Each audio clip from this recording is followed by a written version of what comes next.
Hello everyone, আজি আপোনালোকৰ বাবে নহৰু আৰু আদাৰে বনোৱা এটা চাটনি ৰেচিপি লৈ আহিছো। এই চাটনিটো বনাবৰ কাৰণে প্ৰথমতে মই 1 কাপ নহৰু লৈছো। নহৰুখিনি মই মিক্সি জাৰ এটাত ভৰাই লৈছো। এতিয়া ইয়াত আধা কাপ আদা লৈছো। আদাখিনি মই সৰু সৰুকে কাটি লৈছিলো। লগতে ইয়াত মই 10টা কেঁচা জলকীয়া লৈছো। জলকীয়াখিনিও একেলগতে মিক্সি জাৰটোত দি লম। আপোনালোকে পছন্দৰ অনুসৰি জ্বলাৰ পৰিমাণটো কম বেছি কৰি ল'ব পাৰে।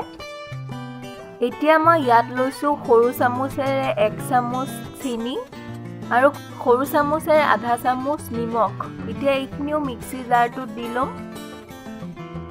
এই গুটেইখিনি একেবাৰে মিহি হোৱাকে পিছি ল'ব। এতিয়া কেৰাহী এখনত ডাঙৰ চামুচেৰে 3 চামুচ মিঠাতেল দি লৈছো। তেলখিনি ভালদৰে গৰম হ'বলৈ দিব। তেলখিনি ভালদৰে গৰম হৈ গৈছে।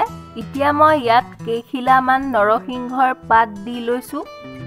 এইখিনি অলপমান ভাজি ল'ব।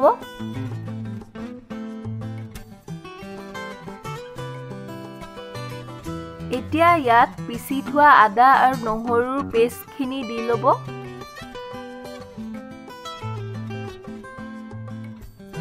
গেছটো মিডিয়াম ফ্লেমত ৰাখি আদা আৰু নহৰুৰ পেষ্টখিনি ভালদৰে ভাজি ল'ব।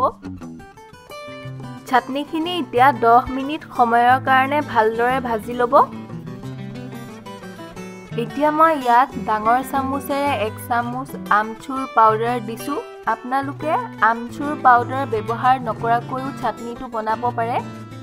চাটনিটোত অলপমান টেঙা ফ্লেভাৰটো হ'বৰ কাৰণে মই আমচুৰ পাউডাৰ ব্যৱহাৰ কৰিছিলো। 10 মিনিট সময় ভজাৰ পাছত চাটনিখিনি অলপমান ডাঠ হৈ আহিছে। আমাৰ চাটনিখিনিও ৰেডি হৈ গৈছে। এতিয়া মই গেছটো অফ কৰি চাটনিখিনি বাটি এটাত উলিয়াই লৈছো। এই চাটনিটো আপোনালোকে ধোসা, ৰুটি আৰু ভাতৰ লগতো খাব পাৰিব। ভিডিঅ'টো চোৱাৰ বাবে ধন্যবাদ। আকৌ লগ পাম নতুন এটা ৰেচিপিৰ ভিডিঅ' লৈ।